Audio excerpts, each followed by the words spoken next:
पिस्तूलचा धाक दाखवून जिवे ठार मारण्याची धमकी देणारा रेकॉर्डवरील गुन्हेगार पप्या उर्फ सलीम ख्वाजा शेख स्थानिक गुन्हा शाखा अहिल्यानगर कडून जेरबंद। प्रस्तुत बातमीची हकीकत अशी की दिनांक 4/11/2025 रोजी सायंकाळी 5:30 वाजण्याच्या सुमारास फिर्यादी श्री दीपक किसन जाधव राहणार लक्ष्मीनगर गल्ली नंबर 3 शिर्डी तालुका राहत आहे। त्यांचा मुलगा निलेश असे शिर्डी येथून सावळी विहीर येथे जात असताना पप्या उर्फ सलीम ख्वाजा शेख व त्याचे इतर साथीदार अशांनी फिर्यादीच्या मुलास अडवून त्यांना पिस्तूल दाखवून शिवीगाळ व दमदाटी करून जिवे मारण्याची धमकी दिलेली आहे।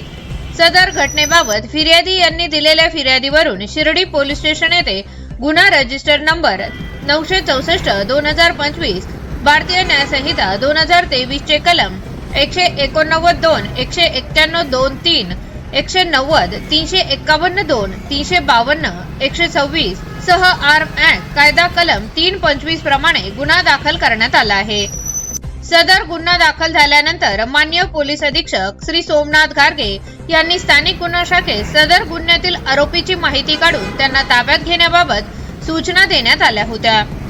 सदर सूचनेप्रमाणे पोलीस निरीक्षक श्री किरण कुमार कबाडी स्थानिक गुन्हा शाखा अहिल्यानगर यांनी स्थानिक गुन्हा शाखेचे पोलीस उपनिरीक्षक दीपक मेढे, पोलीस अंमलदार फुरकान शेख, विजय पवार, राहुल द्वारके, राहुल डोके, भीमराज खरसे, सतीश भवर, सुनील मालनकर, प्रशांत राठोड, प्रमोद जाधव तसेच शिर्डी पोलीस स्टेशनचे पोलीस उपनिरीक्षक सागर काळे यांचे पथक तयार करून सदर पथकास आरोपीची माहिती काढून आरोपीस ताब्यात घेण्याबाबत सूचना व मार्गदर्शन करून पथकास रवाना करण्यात आले होते।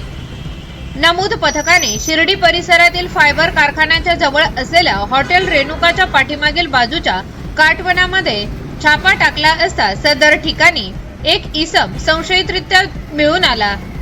पथकाने त्याचा पाठलाग करून त्यास ताब्यात घेऊन त्याचे नाव गाव विचारले असता त्याचे नाव पप्या उर्फ सलीम ख्वाजा शेख वय वर्ष 45 राहणार कलिकानगर शिर्डी तालुका राहता जिल्हा अहिल्यानगर असे असल्याचे सांगितले। सदर आरोपीस ताब्यात घेण्यात आले असून शिर्डी पोलीस स्टेशन येथे हजर करण्यात आले असून पुढील तपास शिर्डी पोलीस स्टेशन करत आहे।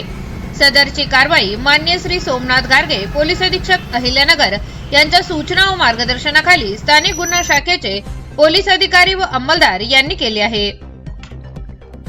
कॉंग्रॅच्युलेशन्स वहिनी, बाळ झाल्याबद्दल। पण मी ऐकलंय डिलिव्हरी फार क्रिटिकल होती, आता ठीक आहे ना सगळं? अगं होता थोडा प्रॉब्लेम, पण स्त्रियांच्या आरोग्याची संपूर्ण काळजी घेणारं मातृसेवा होतं ना साथीला। सगळं सुरळीत झालं। किशोर वयापासून ते रजोनिवृत्तीपर्यंत स्त्रीच्या आरोग्याची संपूर्ण काळजी घेणारं अहमदनगर मधील पहिलं स्त्री रुग्णालय Matruseva women's hospital obstetric ICU। किशोरवयीन आणि विवाहपूर्व समुपदेशन, गरोदर माता तपासणी आणि प्रसूती, पहिल्या सिझेरियन नंतर नॉर्मल डिलिव्हरीची सोय। मातृसेवा विमेन्स हॉस्पिटल, सक्कर चौक, नवीन टिळक रोड, अहमदनगर। फोन 9850 20 0017।